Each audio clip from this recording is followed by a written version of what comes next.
So what is tokenization? And before I define what is tokenization, let me just explain why we actually deal with tokenization. I will take an example of a nursery child again. So if you want to make the child learn simple words or simple sentences, or actually basically to make the child to talk a sentence, then what we generally do, we will make to feed that data, or we'll try to make the child understand individual words given in a sentence. Say my name is Sanjay. So I will take this sentence and I want the child to understand this is a sentence and you have to talk it fluently, and you have to understand that it is a sentence which is telling about your name. So what we try to do, we'll try to teach each and every single word of that sentence to the child, word by word, and make him understand and actually pronounce it or spell out the entire sentence after teaching singular words, right? So that's what we generally do in even in NLP related task. So take any algorithm, machine learning or a classical regression, any kind of a task when we deal with a text. So we try to feed the words, or we try to make the algorithm to understand the entire sentence by feeding each and individual words before it actually forms a sentence based on it. Let's take an example of also the Google Assistant. When we try or when we speak certain words uh, to the Google Assistant, say, what is the weather right now? So what we generally do, or what the algorithm inside the assistant, virtual assistant would do is, like, it will understand the phonetics of the voices, like it will grasp each and every word, it will try to frame that sentence, and then it will actually perform a search query based on that sentence. So that's what the importance of tokenization in any NLP task, in any kind of NLP task. So it weights about a major weightage when we deal with any NLP task. So first of all, we will define what tokenization is, and by this we have already understood that tokenization is nothing but we are trying to make a sentence into individual words, or we are trying to split a sentence into individual terms or individual words. In other words, we can say we are trying to break the sentence into individual tokens. So we refer that broken sentence into individual terms as tokens. So that's why the term tokenization came into picture. So in NLTK library, we have different types of tokenizers, or we can also say it as different methods where we can split up the sentence into, right? So we can actually split the entire sentence into individual words. This is one way, and we have another way where we can split the words into phrases, or we can split the sentence into phrases. And we have another type of tokenization, that is split the entire paragraph into sentences. Say we have a large paragraph, then we actually don't deal with the direct word tokenization. Instead we deal with the sentence tokenization, then we apply word tokenization on top of the sentence tokenization. So so in NLTK library, we have three different types of, or we have four different types of tokenizers. The first one is the word tokenizer. As the term indicates, this tokenizer will generally split the sentence into individual words.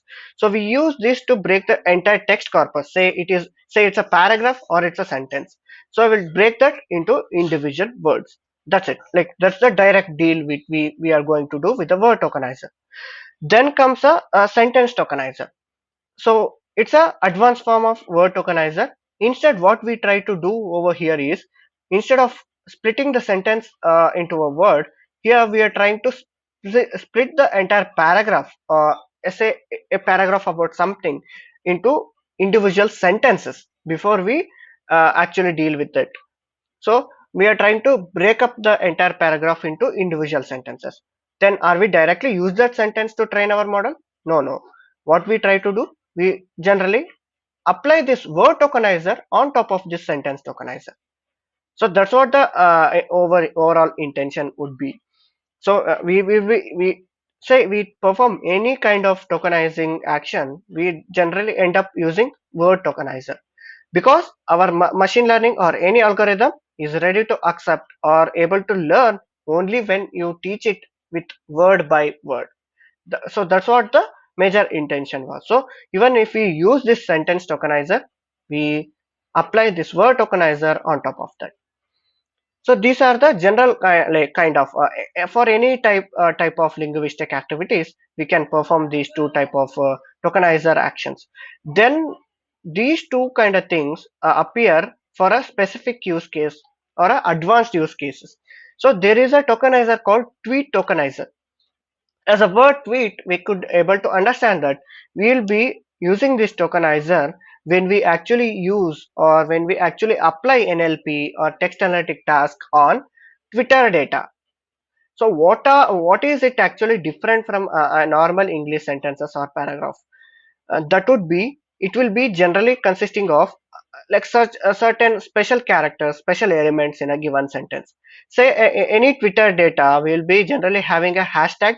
Say we will be having hashtags, we will be having at the rate, we will be having emojis, all those things. So these two kind of tokenizers are not designed to handle those kind of special kind of elements in a given text or a given sentence. So then we actually the NLP masters designed this tweet tokenizer to specifically deal with the textual data.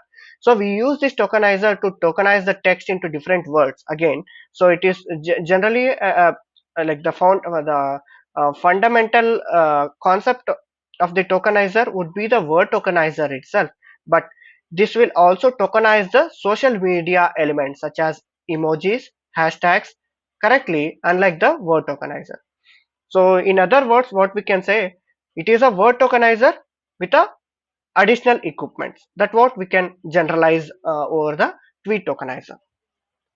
So when these three tokenizers come into picture, we came out with another type of or a very advanced type of tokenizer, that is regex or regex, regular expression tokenizer.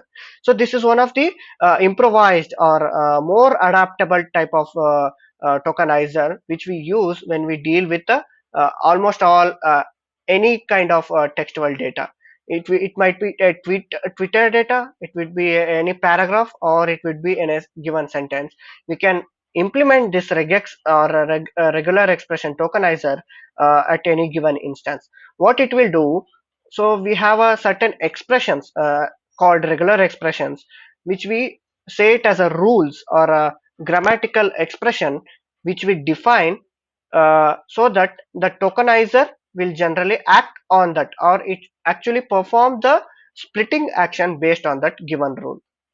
So I will explain these what are regular expression in the further sessions, but as of now what we can assume that we have certain rules. So even in the word tokenizer there is a single rule. So what is that? I will pass you a sentence, you split that into individual words. And even in the sentence tokenizer, what we will do, we'll pass a paragraph to you, you divide or you split that entire paragraph into individual sentence. So these are the like rigid rules which we implement in these two tokenizers or even in the tweet tokenizer. But regex is more flexible and user customizable. Okay, so we can apply any rule or any expression kind of things before we tokenize the sentence. So we generally use this when we have certain use cases or special use cases when we don't want to split the words or sentences directly. What we can do, or we have a challenge where we want to split the sentence based on a comma or based on some say name matching or address matching. So if you want to split the sentence whenever the word that username appears, say in a given paragraph, I want the sentences to be split whenever the username occurs. So in those kind of advanced tasks or in those kind of advanced scenarios, we generally go with regular expressions to break the sentences into words again. So this is a overview about what tokenization is and why we generally go to this approach to deal with any kind of NLP task. So in the next step or in the next session, I am going to explain you another kind of uh, lexical processing step, that is stemming and lemma.